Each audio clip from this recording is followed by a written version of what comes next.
तो ये वाला फाइल था। लास्ट क्लास में हम लोगों ने यहाँ तक कर लिया था, जावास्क्रिप्ट में स्टार्टिंग हो गया था। उसके बाद कैसे हम लोग कोई भी मैसेज प्रिंट करेंगे, उसके लिए डॉक्यूमेंट डॉट राइट का यूज करेंगे। अगर आपको किसी मैसेज को मैसेज बॉक्स में प्रिंट करना है, उसके लिए अलर्ट बॉक्स का यूज करते हैं। और अगर कोई चीज वैल्यू इनपुट करना है, मतलब प्रिंटिंग के लिए, आउटपुट देने के लिए मैसेज बॉक्स या फिर डॉक्यूमेंट डॉट राइट का यूज करें। अगर कोई भी वैल्यू लाइक अगर हमें इनपुट देना है, इनपुट लेना है यूजर से, उसके लिए कौन सा बॉक्स यूज करते हैं, प्रॉम्प्ट बॉक्स का यूज करते हैं। ठीक, और साथ में ये भी बता दिए थे कि अगर हमें नॉर्मली अगर हम प्रॉम्प्ट लेंगे तो किस फॉर्म में वैल्यू इनपुट करेगा, टेक्स्ट के फॉर्म में। तो अगर आपको नंबर्स के फॉर्म में चाहिए, नंबर्स में भी इंटीजर आते हैं, फ्लोट आते हैं, दोनों की अलग अलग कैटेगरी होती है। अगर आपको डेसिमल नंबर चाहिए तो यहाँ पे पार्स फ्लोट का यूज करेंगे। अगर नॉन डेसिमल यानी कि इंटीजर चाहिए तो यहाँ पे पार्स इंट का यूज करेंगे। ठीक, अगर आप पार्स इंट या पार्स फ्लोट कुछ नहीं लगा रहे हैं तो जो भी नंबर आप यहाँ पे और यहाँ पे इनपुट करोगे वो उसका जो नेचर होगा वो कौन सा होगा, टेक्स्ट का होगा।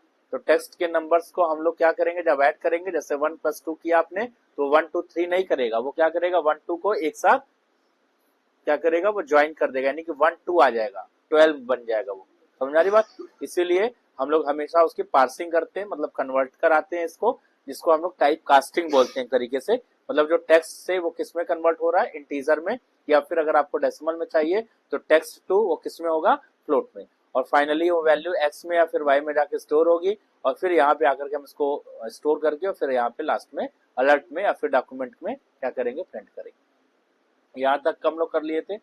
चलिए एक चीज और यहाँ पे बता दे रहे हैं। जैसे मान लीजिए एक पेज है हमारे पे, डॉक्यूमेंट डॉट राइट या फिर इस तरीके से ना, ये पेज है यहाँ पे, और यहाँ पे एक मैसेज है,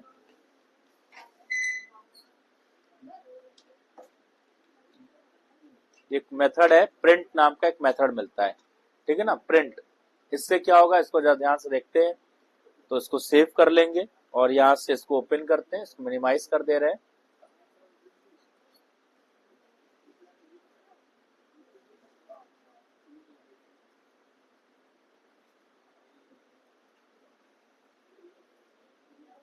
तो इसमें जो है ये सब जो मांग रहा है, पहले इसको यहाँ पे कर लें, ओके। सेकंड नंबर हो गया, रिजल्ट आ गया, ओके करें।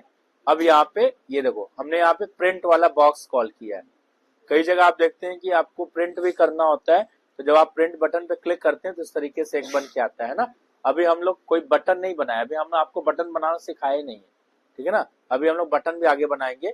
तो जब बटन पे क्लिक करें तो ये प्रिंट वाला बॉक्स खुल के आ जाए, होता है ना, जैसे अलग अलग प्लेटफॉर्म्स पे होता है ना। आपने लिख लिया, अब प्रिंट पे क्लिक करेंगे तो देखो ये प्रिंट वाला बॉक्स आ जाता आता है ना। तो वहां पे हम लोग ये जो भी चीज प्रिंट करना है, किस डेस्टिनेशन पे, प्रिंटर कौन सा है, कितने पेजेस करने हैं, सब करके जब यहाँ पे, मतलब आप प्रिंटर जब यहाँ से सेलेक्ट करोगे, अभी प्रिंटर तो नहीं आ रहा है, जब प्रिंटर पे सेलेक्ट करते हैं तो यहाँ पे प्रिंट वाला ऑप्शन आ जाता है। ठीक है ना, बाय डिफॉल्ट वो चेंज हो जाता है। अगर आपको इसको पीडीएफ में रखना है अलग से, जो कि नेट से डेटा आ रहा है, इसको हम सेव भी कर सकते हैं यहाँ पे। इस तरीके से ये वाला पूरा बॉक्स लाने के लिए, और नहीं चाहिए तो आप इसको कैंसिल कर दीजिए। ये लाने के लिए हम लोग यहाँ पे कौन सा यहाँ पे मेथड यूज किए हैं, अभी विंडो डॉट प्रिंट का यूज किए, या फिर विंडो डॉट प्रिंट का यूज करें, या फिर आप केवल प्रिंट का भी यूज कर सकते हैं। अगर आपको प्रिंट डायलॉग बॉक्स लाना है तो उसके लिए हम लोग यहाँ पे सीधे सीधे प्रिंट का भी यूज कर सकते हैं, दोनों से आ जाएगा, चाहे उसका यूज करें चाहे इसका यूज करें।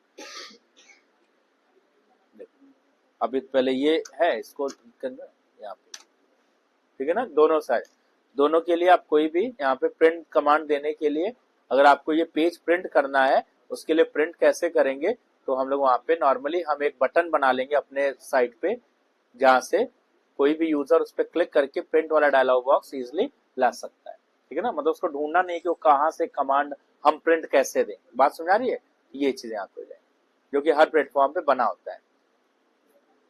चलिए अब आगे देखते हैं। तो एक ये चीज हम आपको यहाँ बताया, फिर इसको बंद कर देंगे। नीचे वाला जो भी कुछ है इसको सब कुछ यहाँ से कमेंट लगा रहे हैं, ये पूरा प्रोग्राम कमेंट लगा रहे हैं, तो सारा एक साथ कर दे रहे हैं। यहाँ से स्टार्ट करेंगे एंड इसको यहाँ पे क्लोज करेंगे, ये होगा। लास्ट वाला भी लाइन बंद कर दे रहे हैं, मतलब ये सब कुछ बंद हो गया है, कुछ आ नहीं रहा है। अब बस नीचे अब हम लोग आगे स्टार्ट करते हैं। ठीक है, ये सारा पूरा बेसिक्स हम आपको बता दिए थे। ठीक है ना, टुडेज जो है we will start the next session, यानी कि जो भी कुछ है। तो सबसे पहले देखते हैं कि प्रोग्रामिंग का जो स्टार्टिंग होता है वो उसके कुछ बेसिक्स से होता है। तो प्रोग्रामिंग बनाते समय कुछ बेसिक टर्म्स होते हैं, उसको ध्यान से लोग देखेंगे क्या क्या होता है, ठीक है ना। तो उसमें सबसे पहला टर्म आता है वेरिएबल, ठीक है ना। वेरिएबल बेसिकली क्या करता है, ये किसी भी कांस्टेंट को डिफाइन करने का काम करता है, ठीक है ना। वेरिएबल्स क्या होता है, यहाँ पे हम लिख दे रहे हैं एक लाइन में, सच एज आइडेंटिफायर्स,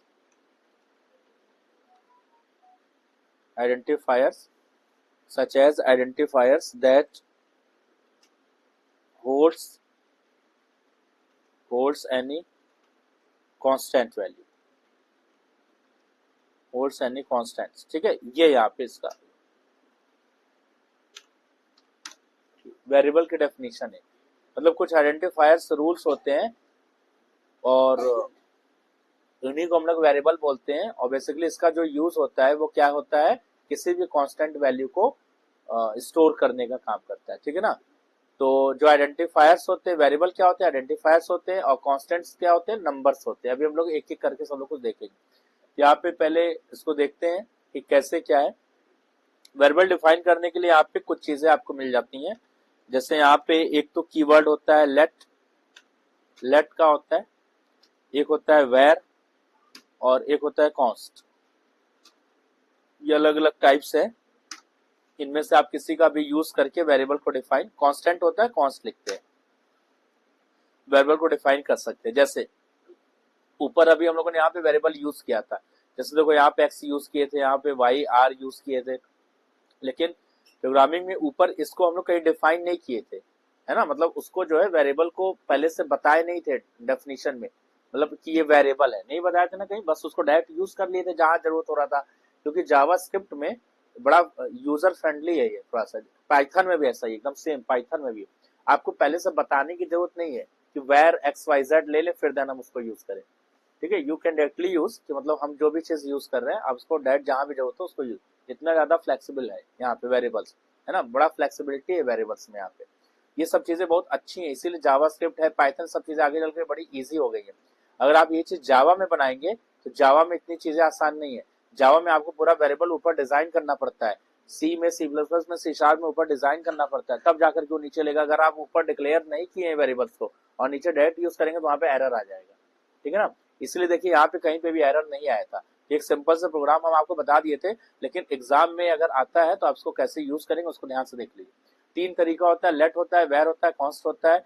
लेट का यूज नॉर्मली जो है, वेर तो एक बहुत पुराना जो जावास्क्रिप्ट में चला आ रहा है, उसके बाद लेट का यूज किया गया। नॉर्मली आप लेट का भी यूज कर सकते हैं कहीं बीच में, अगर कोई वेरिएबल डिफाइन करना है, अगर किसी वेरिएबल में कोई कांस्टेंट वैल्यू हमें स्पेसिफिक रखनी है, फिक्स रखनी है, चेंज नहीं हो सकता, कोई भी यूजर उसको चेंज ना कर पाए, तब उस टाइम पे उस वेरिएबल को किस टाइप से डिजाइन करेंगे, तब उसको कॉन्स्ट ले लेते हैं, ठीक है ना। तब हम लोग उसको क्या यूज करते हैं, उसके आगे कॉन्स्ट यूज करते हैं। चलिए देखते हैं पहले एक एक करके।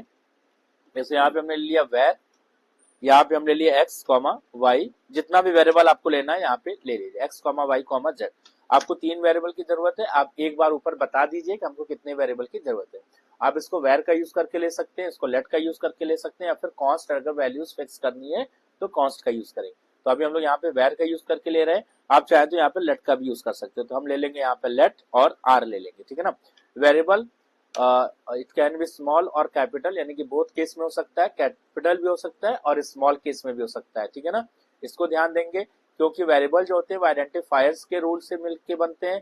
तो आइडेंटिफायर का जो रूल होता है वो क्या क्या होता है, तो हम लोग यहाँ पे देख लेते हैं। तो हम यहाँ पे एक वेरिएबल ले ले रहे हैं कैपिटल में आर, और हर लाइन के नीचे आप यहाँ पे सेमीकोलन लगा दी, X comma Y comma Z लिखे क्योंकि एक साथ कई ले रहे हैं, और फिर जेड के आगे सेमीकोलन, लेट आर लिख करके सेमीकोलन लगा दिए।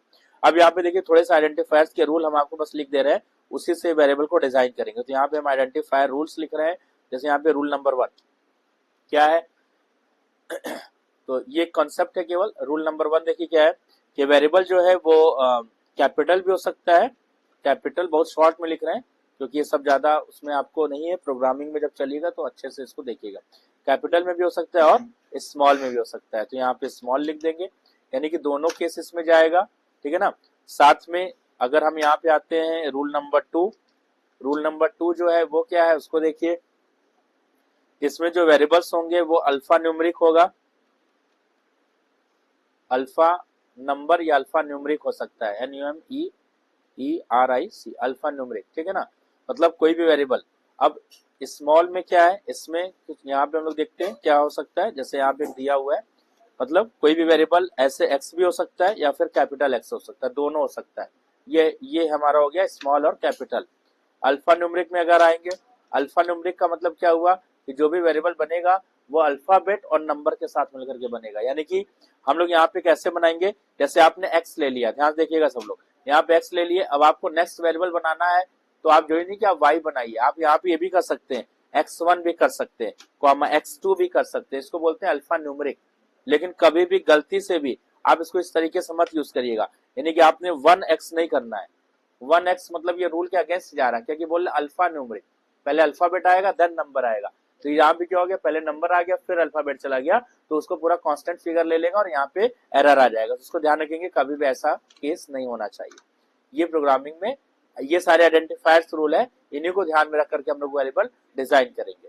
चलिए नेक्स्ट देखिए, तीसरा नंबर है, वेरिएबल में अगर दो वर्ड्स हैं उनके बीच में जो एक स्पेशल सिंबल होता है, केवल एक सिंबल यहाँ पे आपको मिलेगा, एक सिंबल अलाउ होता है, वो सिंबल कौन सा है, यहाँ लिख दे रहे, ये कौन सा सिंबल है भाई, कौन सिंबल है, अंडरस्कोर, ठीक है ना, केवल अंडरस्कोर का यूज आप वेरिएबल के बीच में कर सकते हैं, इसके अलावा कोई भी सिंबल वेरिएबल के बीच में एज अ सिंबल यूज नहीं किया जाएगा, केवल एक स्पेशल सिंबल अंडरस्कोर का यूज करेंगे। फॉर एग्जांपल देखिए, जैसे मान लीजिए यहाँ पे हम लोग अंडरस्कोर ए ले सकते हैं, कॉमा ए अंडरस्कोर ले सकते हैं, कॉमा ए, अब ए बी हमने ले लिया, ठीक है ना, ए बी ले लिए, अब हमको ए बी को कुछ गैप करके लेना था, तो आप अगर बहुत लोग ऐसे दे देंगे ए स्पेस बी, ये गलत हो जाएगा, ठीक है ना, क्योंकि स्पेशल सिंबल में स्पेस भी अलाउ नहीं है, यहाँ पे ध्यान रखिएगा, कोई भी special symbol plus space that is also not allowed, ठीक है ना, तो यहाँ पे केवल एक सिंबल जाएगा। अगर आपको ए बी को लेना है और स्पेस देना है बीच में, तो स्पेस अलाउ नहीं, या तो आप मर्ज करके लिखिए एक साथ, और नहीं तो फिर आप क्या करिए, उनके बीच में अंडरस्कोर लगा दीजिए, ये तरीका है, ठीक है ना, तो ये स्पेशल सिंबल्स में जाएंगे, ठीक है ना।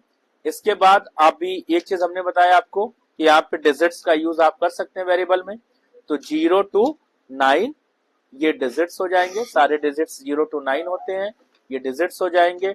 इसके बाद स्मॉल ए से स्मॉल जेड तक के सारे लेटर्स का यूज कर सकते हैं, या फिर capital A to capital Z के सारे लेटर्स का यूज कर सकते हैं, यही चीज ऊपर अभी हम लिखे थे आपको। चलिए नीचे आ जाते हैं, तो पांचवा रूल क्या है, पांचवा रूल देखिए क्या है, पहला हो गया कि आप इसको स्मॉल या कैपिटल में ले सकते हैं, मतलब स्मॉल केस और कैपिटल दोनों हो सकता है, अल्फा न्यूमरिक होगा, और जो है सिंबल्स में केवल एक सिंबल का यूज करेंगे, ठीक है, इसको ध्यान रखेंगे, और इसमें जो है डिजिट्स और ये कैरेक्टर्स जाएंगे, और लास्ट चीज जो है variable it should be at the left side, ये लेफ्ट साइड होता है, वेरिएबल जो है कहाँ पे होता है, लेफ्ट साइड, ठीक है ना, लेफ्ट साइड। फॉर एग्जांपल यहाँ पे देखिए, जैसे यहाँ पे एग्जांपल के तौर पे देखें, ये हो गया यहाँ पे वेरिएबल, ठीक है, अब राइट साइड क्या होगा, तो राइट साइड यहाँ पे बीच में ऑपरेटर लगेगा, ये ऑपरेटर लगा, राइट साइड में हमने वैल्यू दे दिया, तो ये इसका तरीका होता है। बात समझ आ रहा है, x इज इक्वल टू 100, कभी भी इसको 100 इज इक्वल टू x नहीं लिखेंगे, बात समझ आ रही है, मतलब वेरिएबल का जो मैंडेटरी केस है वो लेफ्ट साइड है, लेफ्ट राइट भी हो जाएगा लेकिन लेफ्ट में वेरिएबल होना मस्ट है, फिर x is equal to y कर सकते हैं आप, लेकिन 100 इज इक्वल टू x नहीं कर सकते, x इज इक्वल टू 100 हो सकता है लेकिन 100 इज इक्वल टू x नहीं कर सकते, y is equal to x हो सकता है, बात समझ आ रही है, यानी कि वेरिएबल जो है इसका जो केस है वो लेफ्ट साइड में होता है, ठीक है ना, लेफ्ट साइड, तो वैल्यू जो है वो राइट टू लेफ्ट जाती है, जैसे x इज इक्वल टू 100 हमने लिखा, तो यहाँ पे क्या होगा, 100 जो है वो कहाँ पे जाके स्टोर होगा, x में, बीच में ऑपरेटर कौन सा लग रहा है, ये कौन सा ऑपरेटर है, ये कौन सा ऑपरेटर है, इक्वल टू का ऑपरेटर है, इज इक्वल टू, ये क्या करता है, और यहाँ पे हम लोग प्रोग्रामिंग में इसको असाइनमेंट ऑपरेटर बोलते हैं, ये वैल्यूज असाइन करता है, एक कांस्टेंट वैल्यू है, जो राइट साइड में आपको दिख रहा है वो कांस्टेंट है, और जो लेफ्ट साइड में दिख रहा है वो वेरिएबल है, दोनों के बीच में एक असाइनमेंट ऑपरेटर का यूज किया गया है, तभी ऊपर डेफिनेशन लिखे, such as an identifier that holds any constant value. तो वेरिएबल क्या है, एक ऐसा आइडेंटिफायर है, एक ऐसा तरीका है जो किसी कांस्टेंट को होल्ड करता है और मेमोरी में उसके लिए एक जगह बनाता है, रैम में, बात समझ आ रही है, तो ये इसका पूरा एक नेचर है। चलिए अब हम लोग आगे बढ़ जा रहे हैं, तो हम ऊपर वेरिएबल कुछ लिखे थे, उसी वेरिएबल पे काम होगा। ये वेरिएबल हम यहाँ पे लिए हुए हैं, इसको ध्यान से देखें सब लोग।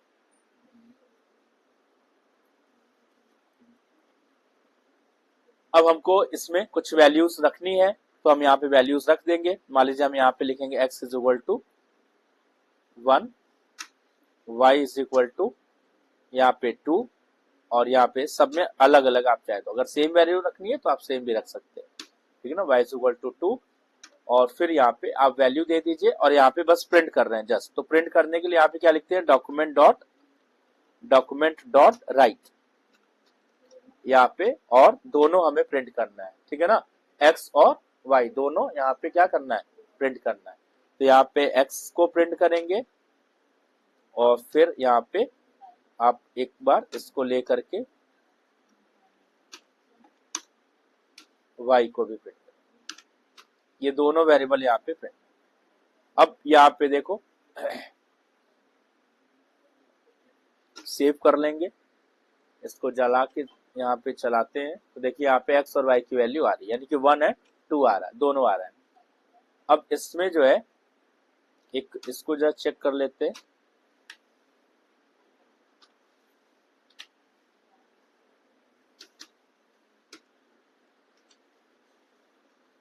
ठीक है, ऐसे भी आप कर सकते हैं, यानी कि कॉमा लगा के एक लाइन में भी प्रिंट इसको कर सकते हैं, ठीक है ना। अब लाइक अगर मान लो यहाँ पे जेड डाल दे, क्योंकि तीसरा जेड लिए थे XYZ, तो जेड की वैल्यू आपने यहाँ पे दे दी मान लीजिए 3, ठीक है। अब अगर हम यहाँ पे x, y, z यहाँ पे ऐसे z, ठीक। तो जब इसको चलाएंगे यहाँ पे सेव करके, ये 1 2 3 तीनों आ जाएगा, यानी कि आप एक लाइन में भी कॉमा लगा करके वैल्यू उसकी दे सकते हैं। अगर आपको मैसेज देना है तो आप यहाँ पे मैसेज भी दे सकते हैं। आगे जाएंगे, डबल कोट्स लगाएंगे, यहाँ लिखेंगे वैल्यूज ऑफ, और जो भी लिखना है XYZ यानी कि वो लिख देंगे, यहाँ पे ये लगा देंगे, और यहाँ पे एक कॉमा दे दीजिएगा। यहाँ पे हमारे ख्याल से ये प्लस जाएगा, और इसको सेव करके एक बार इसको रन कर लेंगे, आ जाएगा वैल्यूज ऑफ 1 2 3। ये 1 2 3 अलग अलग है, x है, y है, और z की वैल्यू है, ठीक है ना। यहाँ पे एक बार ध्यान रखेंगे, यहाँ पे अगर हम कॉमा लगा रहे हैं तो इसको जब आप यहाँ पे चलाएंगे तो भी सही है, दोनों केस में कॉमा भी लगा सकते हैं और यहाँ पे प्लस भी लगा सकते हैं। प्लस एक्चुअल में जावा का कंसेप्ट है, तो उसको जोड़ ही रहा है, मतलब कनेक्ट कर रहा है इधर का लेफ्ट साइड और राइट साइड। बाकी जो है x अपनी वैल्यू दे रहा है, y वेरिएबल है अपनी वैल्यू दे रहा है, z एज ए वेरिएबल अपनी वैल्यू, तो तीनों के बाद जो जो वैल्यू ऊपर पड़ी हुई है वो ला के प्रिंट कर दे रहा है। और मैसेज जो है आप लेफ्ट साइड में देंगे, राइट साइड में वेरिएबल देंगे, वो वेरिएबल क्या करेगा, वैल्यू को उठा करके वहां से पुट कर देगा, ठीक है ना, जो भी वैल्यू दी गई। अब देखो जैसे यहाँ पे मान लो z इज इक्वल टू 3 था, और फिर यहाँ पे z को किसी ने मान लीजिए यहाँ पे, एक मिनट, यहाँ पे कमेंट लगा रहे, ऊपर आ जाते हैं यहाँ पे। अब जैसे यहाँ पे हमने कर दिया z इज इक्वल टू 3, ठीक है। अब इसको सेव करके चलाते हैं, यहाँ पे सही है, रिजल्ट आ रहा है। यहाँ पे 300 कर दीजिए, चेंज मालूम चलेगा, आ रहा है, रिजल्ट आ रहा है। यानी कि आप ये देख रहे हैं कि यहाँ पे यार अब हम यहाँ पे z की वैल्यू चेंज कर रहे हैं, ठीक है। रिजल्ट क्या आएगा, XYZ की वैल्यू क्या आएगी, 1 2 300 या 1 2 3, 1 2 3 आएगा, है ना। 3 क्यों आ रहा है, क्योंकि यहाँ पे जो वैल्यू है, ये वैल्यू क्या हो रही है, अपडेट हो रही है ना। तो जो नई वैल्यू है पुरानी वैल्यू को ओवरराइट कर दे रहा है ना, ओवरराइटिंग हो रही है इस पे मेमोरी में, ओवरराइट जिसको बोलते हैं। और ये नई वैल्यू अपडेट हो जाएगी, तो हम आपको बताए हैं अगर एक वेरिएबल मेमोरी में एक प्लेस लेता है, ठीक है ना, उसकी प्लेस पे फिर दूसरा वेरिएबल दूसरी जगह जाएगा। अगर आपने उसी वेरिएबल को दूसरा डिक्लेयर कर दिया, दूसरा फिर से डिफाइन कर दिए, तो नई वैल्यू उस पर ओवरराइट हो जाएगी। छोटे बड़े से नहीं मतलब है, 300 को देखिए 3 ने ओवरराइट कर दिया ना, ये नहीं देखना कि 300 बड़ा है 3 छोटा, उससे कोई फर्क नहीं पड़ेगा, बड़ा छोटा नहीं। यहाँ पे जो वेरिएबल होता है मेमोरी में जाके ब्लॉक में स्टोर होता है, ठीक है ना। इंटीजर का 4 बाइट साइज होता है, 4 बाइट में आप 3 लाख तक डाल दीजिए, चला जाएगा। बात समझ आ रही है। लेकिन कोई भी नई वैल्यू मिलेगी तो पुरानी वैल्यू को क्या करेगा, तुरंत अपडेट कर देगा। तो यहाँ पे 3 ने 300 को अपडेट कर दिया, ये हो गया हमारा क्या, इसको बोलते हैं इस तरीके से अपडेशन। लेकिन अगर किसी ने कहा कि भाई देखिए ऐसा है, जो जेड की वैल्यू है वो चेंज नहीं होनी चाहिए, वो 300 ही रहे, उसको कोई भी अपने मन से चेंज ना कर पाए, तो अब हम लोग यहाँ पे क्या करेंगे, फिर ऐसा अगर कभी केस है तो उसके लिए हम यहाँ पे इसको हटाते हैं और इसमें आप उसको क्या बनाएंगे, कॉन्स्ट बनाएंगे। z इज इक्वल टू मान लीजिए 300 है, ठीक है ना, z इज इक्वल टू क्या है 300। अब हम यहाँ पे इसको अभी एक कमेंट लगाते हैं और आप दिखाते हैं 300 आ रहा है, एक्स वाई और z की वैल्यू आ रही है, करेक्ट।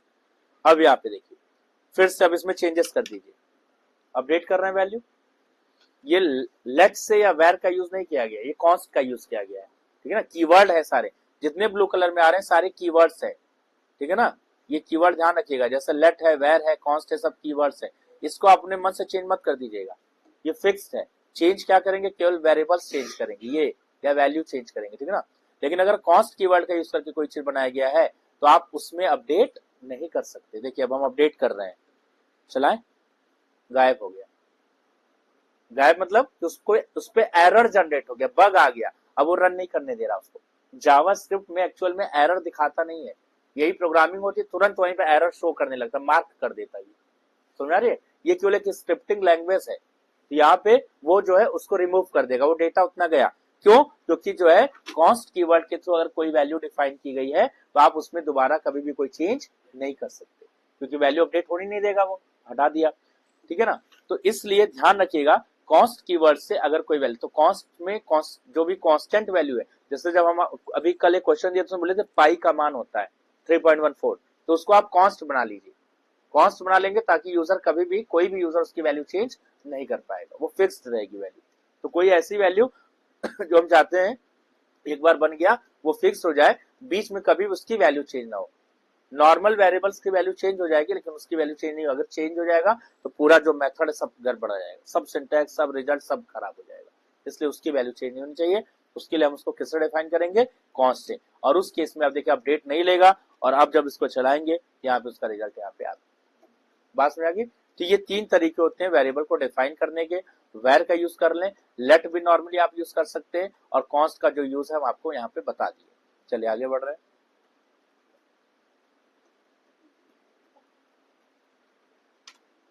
अब आ जाते हैं नीचे, ये अभी पहला चीज हम आपको बताएं वेरिएबल्स को कैसे यूज करेंगे। अब वेरिएबल्स के बाद जो दूसरा नंबर आता है यहाँ पे वो आता है कांस्टेंट का। कांस्टेंट क्या होता है, लिटरली जो है ऐसे वैल्यूज होते हैं जो फिक्स्ड होते हैं, है ना, मतलब constant they are also still values, मतलब यू कांट चेंज देम, तो आप उसको भी चेंज नहीं करेंगे। वेरिएबल को चेंज कर सकते हैं एक बार के लिए, बात समझ आई। देखिए जैसे मान लीजिए पेपर में दिया, हमने कहा कि आप ले लीजिए कि x is equal to 100, paper में लिख के आया है कि दो वेरिएबल लेना है, x लेना है, y लेना है, ठीक, x में 1 ले लेना, y में 2 ले लिए, और दोनों को ऐड कर दीजिए, स्वैप कर दीजिए, प्रिंट जो भी करना है। अब आपने क्या किया, आपने सिस्टम पे एक्स वाई की जगह 1 2 एज इट इज रहेगा, एक्स वाई की जगह आपने क्या कर दिया, ए बी कर दिया, एक्स की जगह आपने चेंज कर दिया ए, वाई को आपने किससे चेंज कर दिया, बी से, लेकिन आपने कांस्टेंट वैल्यू सेम रखनी है 1 2, तो रिजल्ट क्या वही आएगा कि नहीं आएगा, अगर हम वेरिएबल चेंज कर दे तो सेम आएगा ना, रिजल्ट में तो कोई चेंज नहीं हुआ।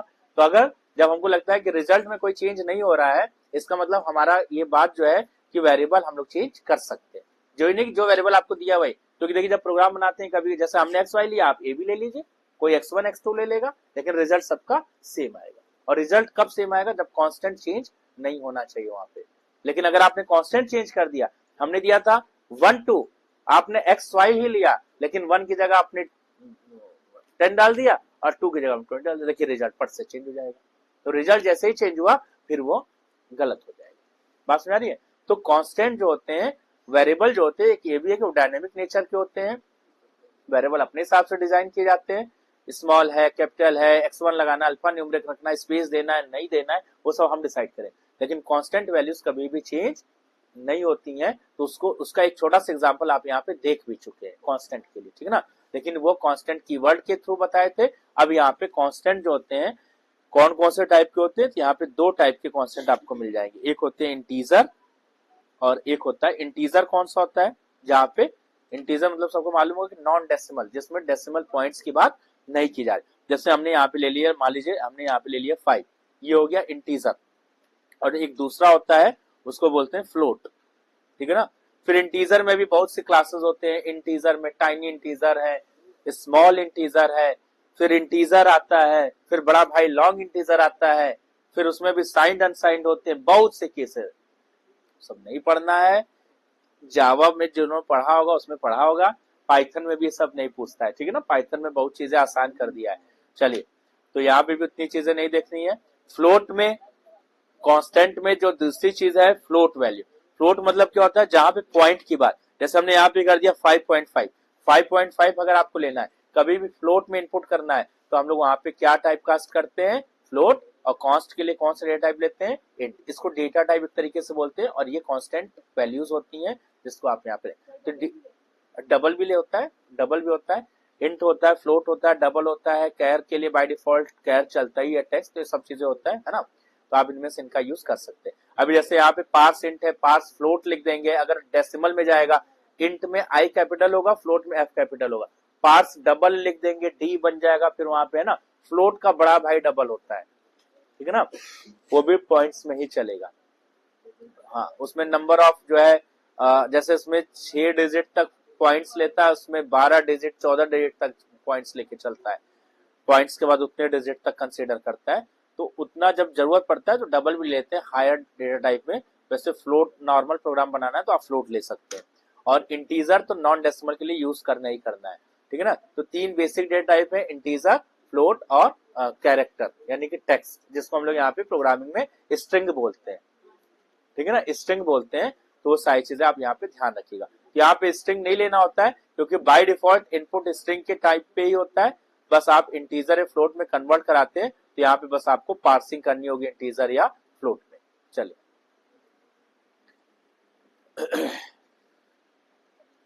अब आगे का ध्यान सब लोग देखें। अब हम नेक्स्ट, तो ये वेरिएबल बता दिया आपको, आइडेंटिफायर्स रूल हो गया, कांस्टेंट हो गया, शॉर्ट में डेटा टाइप देख लिए हैं। अब सबसे लास्ट चीज जो है, आज उसको खत्म करिए पूरा, ऑपरेटर। ऑपरेटर्स जो होते हैं वो क्या होते हैं भाई, देखिए 2 चीज आता है, एक होता है ऑपरेटर, एक होता है ऑपरेंड। ऑपरेंड क्या होता है, ऑपरेंड मतलब जैसे वेरिएबल हो गया, एक्स हो गया, वाई हो गया, 10 हो गया, 20 हो गया, ये सब क्या है, ऑपरेंड है। और ये एक्स हमको क्या करना है, एक्स वाई को ऐड करना है।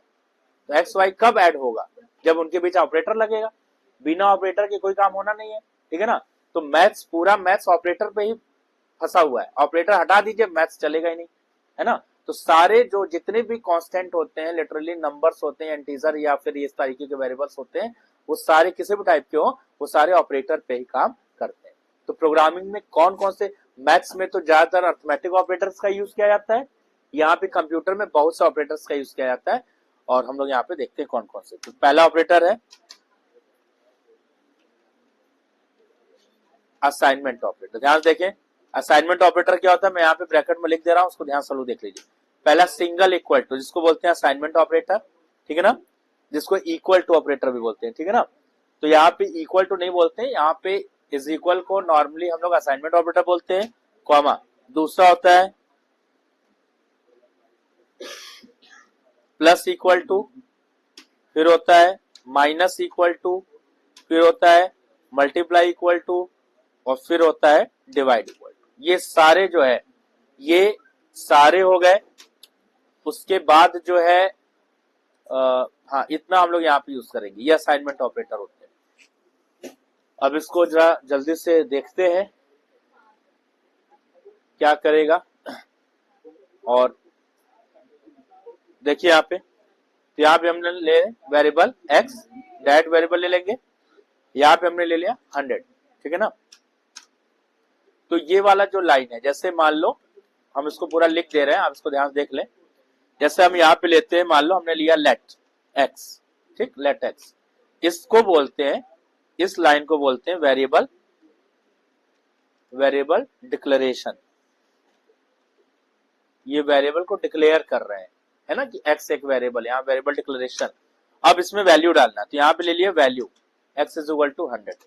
इसको क्या बोलते हैं, इनिशियलाइजेशन। इनिशियली जो वैल्यू जा रही है, INITIALI ZATI इनिशियलाइजेशन बोलते हैं। वेरिएबल में वैल्यू इनिशियलाइज हो रहा है, इनिशियल जो वैल्यू है वो है, बाद में अगर वैल्यू चेंज होगी इसका मतलब वो वैल्यू कहीं पे जाके बाद में अपडेट हो रही है, ठीक है ना। और जो अपडेटेड होगी वैल्यू फिर आगे वो कंसीडर की जाएगी, हम इस वैल्यू को, इनिशियल वैल्यू को वहां पे छोड़ देंगे। इनिशियलाइजेशन हो गया। अब देखिए जब भी हम लोग यहाँ पे वेरिएबल लेंगे और वैल्यू लेंगे तो उनके बीच में एक ऑपरेटर चल रहा है, कौन सा ऑपरेटर है देख के बताओ, अभी बताएं। इज इक्वल टू, उसको कौन सा ऑपरेटर बोलेंगे, असाइनमेंट ऑपरेटर, यहाँ लिखे असाइनमेंट। असाइनमेंट ऑपरेटर का जो काम होता है वो यही होता है कि किसी वेरिएबल में वैल्यू को असाइन करना। तो यहाँ पे एक वैल्यू है 100, एक कांस्टेंट वैल्यू है जो एक वेरिएबल x में जाके असाइन हो रहा है, जो चलेगा इसका जो डायरेक्शन होता है वो राइट से लेफ्ट की ओर चलता है। राइट से लेफ्ट मतलब 100 जो है x में जा रहा है, न कि x 100 में जा रहा है। बात समझ आ रही है। आप इसको उल्टा मत बोलिएगा कि x 100 में कॉपी हो रहा है। और एक चीज बता दे, मूव नहीं होता है, कॉपी होती है वैल्यू, है ना। x इज इक्वल टू मतलब x जो है, x की जो वैल्यू मतलब 100 जो है वो कहां पे स्टोर हो रहा है, कॉपी x में। मतलब 100 अपनी जगह भी है, राइट साइड में भी है और साथ में लेफ्ट साइड में कॉपी हो रहा है। ऐसा नहीं कि मूव होके वो 100x में चला गया और वो जगह ब्लैंक हो गया, ऐसा कुछ नहीं है। बात समझ आ रही है। इसको अभी यहाँ पे देखिएगा, तो यहाँ पे इसको इनिशियलाइजेशन बोलते हैं। ये आप एक सिंगल ऑपरेटर का यूज करेंगे, यहाँ पे ये आ जाएगा। अब हम सिंपली प्रिंट करने के लिए आपको मालूम है x को प्रिंट कर देंगे, x की वैल्यू आ जाएगी, ठीक। चलिए दूसरा लीजिए, ध्यान से देखें। एक और वेरिएबल ऊपर ले रहे हैं, x हो गया, कॉमा y ले रहे हैं। चलिए अब यहां देखिए, x की वैल्यू 100 है, डॉक्यूमेंट डॉट राइट यहां लिख दिए और यहां पे प्रिंट कर देंगे क्या, x को, ठीक है ना। ये आ जाएगा यहाँ पे br का यूज, br का यूज यहाँ पे कर, कॉमा, ये ठीक। तो यहाँ पे अब ध्यान देखो, x को यहाँ पे हमने क्या किया, प्रिंट करा दिया। अब एक वेरिएबल और ले लिए y, यहाँ पे हम कर लेंगे y is equal to x। क्या कर लिए, y is equal to x। अब फिर से इसी लाइन को हम यहां से कॉपी करेंगे और नीचे लाके इसको यहाँ पे प्रिंट करेंगे, ये ठीक। ये ऊपर जाएगा यहाँ पे। अब यहाँ पे आप हमें आंसर बताओ, x में क्या प्रिंट होगा और y में क्या प्रिंट होगा।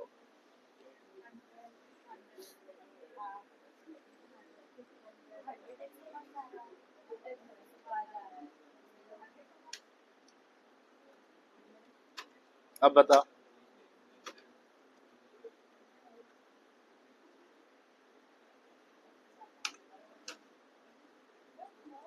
अब बताइए, अब बताओ दोनों में क्या आएगा। ऊपर वाले x में 100 आएगा, ठीक है। नीचे वाले y में और नीचे वाले x में क्या आएगा,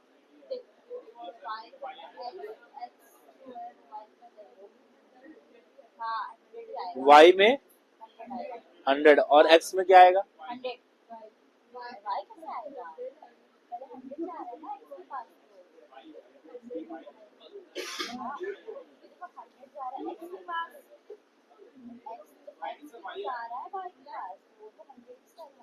देखो भाई हवा में मत बताइए, इसको कोड समझ के बताइए। सब में 100 आएगा, करेक्ट, सब में 100 आएगा, ठीक है ना। 100 सब में जो आएगा वो, अब यहाँ समझिए, यहाँ पे तो 100 है ही, वो 100 आ रहा है, करेक्ट, ठीक। अब यहाँ पे क्या लिखा है, यहाँ लिखा है y is equal to x। अभी हम आपको बताए हैं राइट की वैल्यू लेफ्ट में कॉपी हो जाती है, मूव नहीं होता है। तो राइट में x है, x में क्या है 100, 100 कहाँ पे कॉपी हुआ, y में, तो y की वैल्यू क्या बन गई 100, ठीक है, y की वैल्यू 100 बन गई। अब जब हम कभी भी y को प्रिंट करेंगे तब तक जब तक उसमें नई वैल्यू अपडेट ना हो तब तक उसकी वैल्यू 100 ही रहेगी, करेक्ट, वो 100 आ गया। और x की वैल्यू क्या है, x की वैल्यू तो अपनी जगह 100 पड़ी है ना, उसकी वैल्यू चेंज कहाँ हो रही है, उसने y में कॉपी किया जस्ट, न कि मूव किया है। अगर मूव कर देता तो x की वैल्यू खत्म हो जाती। बात समझ आ रही है। इसीलिए ध्यान दीजिएगा यहाँ पे 100 100 100, इसका मतलब x की वैल्यू मूव नहीं हो रही है, x की वैल्यू कॉपी हो रही है। यही चीज हम आपको दिखाना चाह रहे हैं यहाँ पे।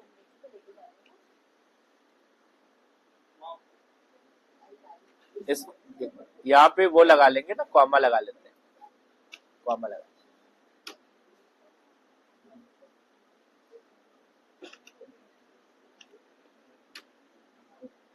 ये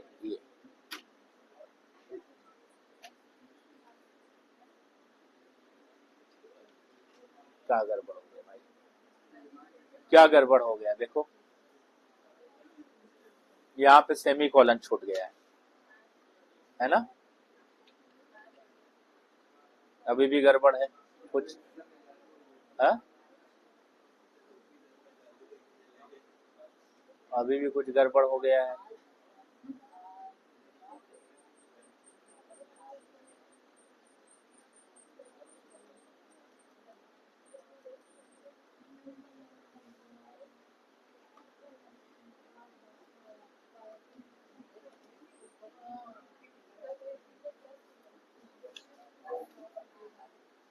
है ना,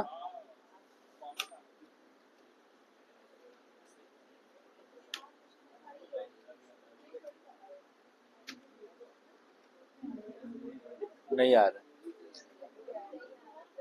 इसी में कुछ दिक्कत हो गई है।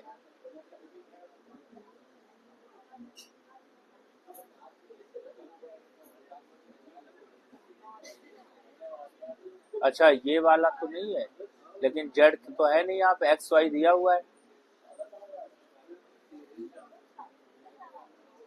कौन सी जेड,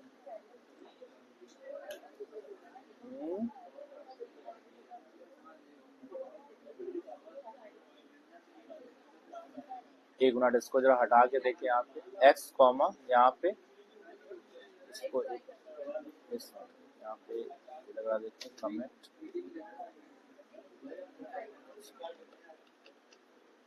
गलत कहाँ हो रहा है, एक्स कॉमा वाई, ठीक है, देखो सब सही लिखा है, कहीं स्पेलिंग स्पेलिंग मिस्टेक तो नहीं है, डॉक्यूमेंट डॉट राइट्स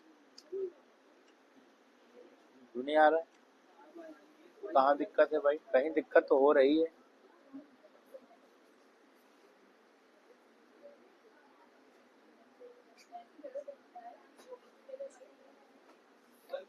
एक मिनट रुको जरा, सारा कमेंट लगाए, ऊपर वाला देखें चल रहा है कि नहीं पहले ना,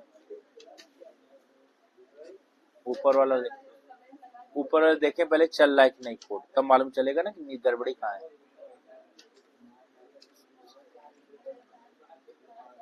ऊपर वाला चल रहा है ना, इसका मतलब गड़बड़ी ऊपर वाले में नहीं है, गड़बड़ी है नीचे वाले में।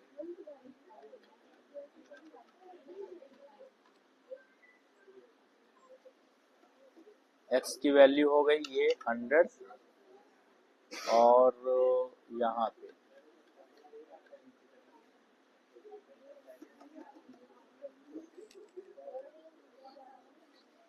पे हो गया, इतना प्रिंट करें पहले देखें, ये आ रहा है, मतलब ये भी सही है ना, ये सही है, यहाँ तक सही चल रहा है ना, इसका मतलब यहाँ पे आ जाओ, अब यहाँ पे आ जाओ, तो फिर क्यों नहीं चल रहा था, अभी तो सही है ना,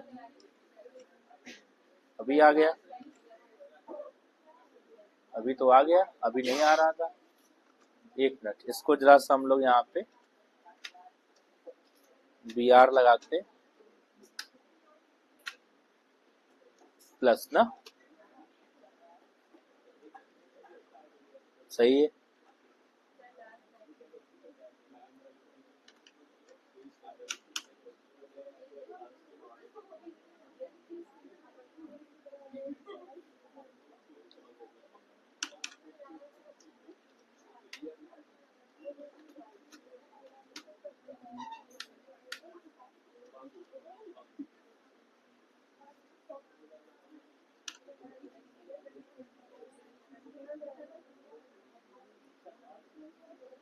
चलो देखो, ऊपर वाला यहाँ से ब्रेक लगा दिए, नीचे से चेंज हो जाएगा, आप देखिए यहाँ से हम इसको यहाँ से कॉपी कर ले रहे हैं, और एक यहाँ पे थोड़ा सा चेंज के लिए यहाँ पे ऐसे पेस्ट करके, और यहाँ पे हम ये कर दे रहे हैं,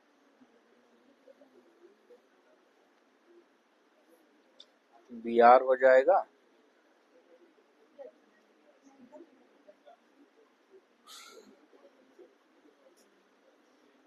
इस तरीके से प्रिंट करा देंगे। देखो ये अब जो नीचे वाला है वो देखो, बस 3 बार 100 100 100 आ रहा है ना, ये यहाँ पे आ रहा है, देखिए यहाँ पे। तो इसकी वैल्यू 100 आ रही है, इसकी वैल्यू भी 100 आ रही है, और यहाँ पे जो x है वो कॉपी हुआ है, उसकी भी अपनी वैल्यू खुद की 100 आ।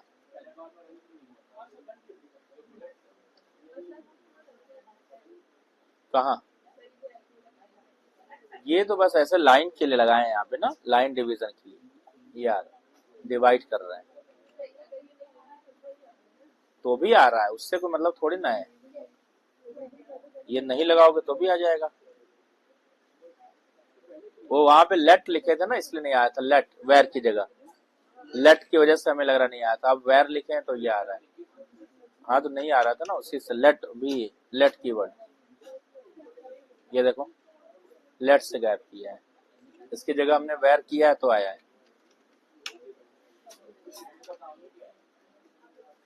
डिफाइन करने के लिए ही होता है, बट अभी ये नहीं ले रहा होगा, वेर से ही चल रहा है। अलग अलग प्लेटफॉर्म के हिसाब से होते हैं ना सारे। चलो एक ऑपरेटर, अब इसमें आगे के ऑपरेटर्स देखिए सब लोग।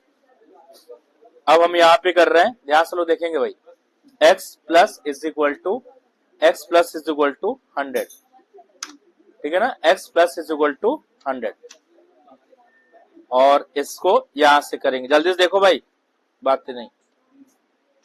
अब बताइए x की वैल्यू क्या आएगी, यहाँ पे ये वाले x की वैल्यू बताओ, असाइनमेंट ऑपरेटर है, जल्दी बताओ।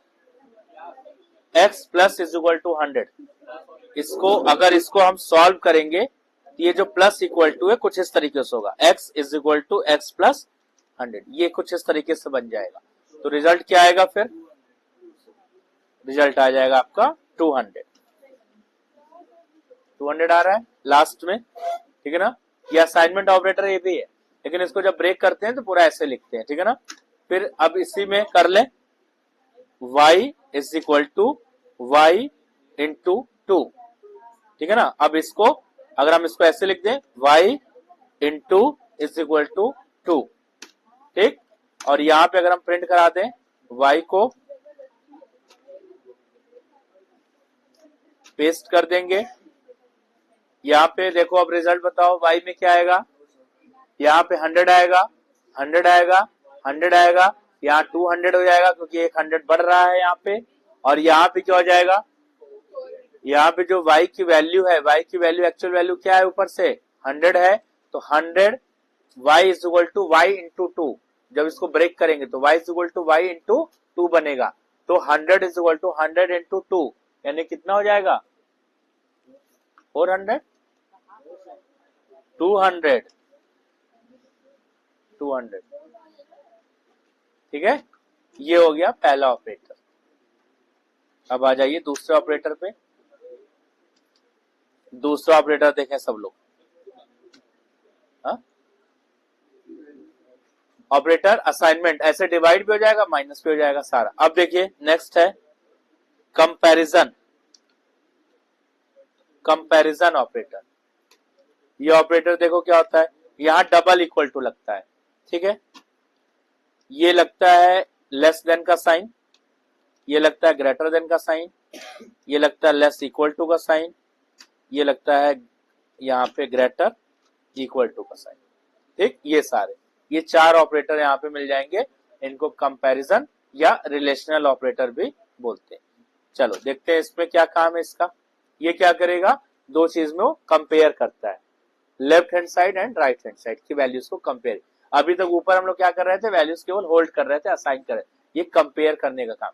चलिए देखते हैं, x is equal to 100, y is equal to 200, और यहाँ पे हमको करना है एक इसको प्रिंट, तो हम यहाँ पे क्या करेंगे, पूरा कॉपी करेंगे और नीचे लाके इसको यहाँ पे पेस्ट करेंगे, और यहाँ पे हम लिख देंगे सीधे plus x double equal to y, ठीक है ना, x double equal to y। अब यहाँ पे कंपैरिजन ऑपरेटर क्या करेगा, चेक करेगा क्या x y के इक्वल है या नहीं है।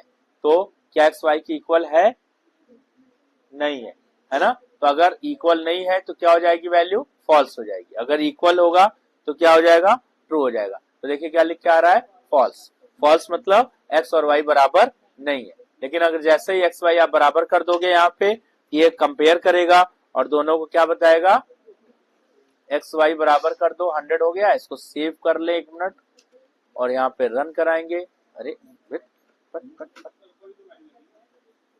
हाँ, तो ये अपडेटेड है ना यहाँ पे वैल्यू, 10 कर लो। चलो एक्स और वाई ये दोनों यहाँ पे सेव कर लो, यहाँ पे आ जाओ। ये अरे कौन सी वैल्यू, ये अपडेट हो रही ना वैल्यू, यहाँ पे एक्स की वैल्यू वाई की वैल्यू अपडेट हो रही ना, x is equal to Y.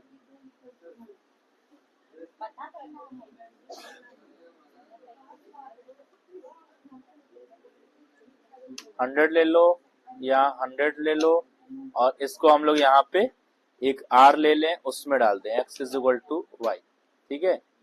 और इसको ऐसे ब्रैकेट में डाल दो यहाँ पे और इसको यहाँ पे प्रिंट कर आर, आर ठीक है ना। आर को देखते हैं क्या आ रहा है,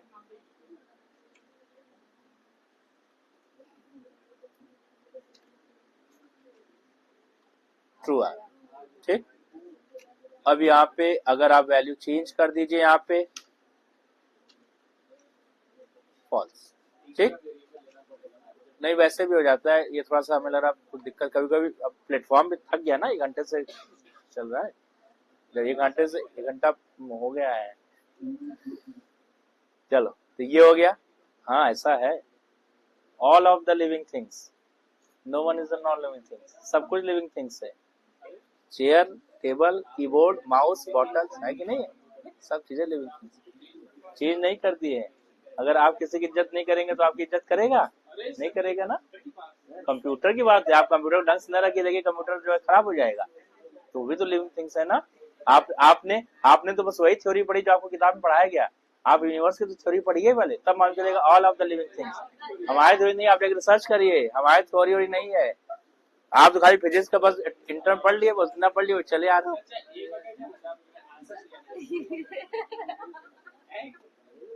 सही चीज मैं बता रहा हूँ, आप जाकर रिसर्च तो करो पहले, अभी देखो सब कुछ मिल जाएगा।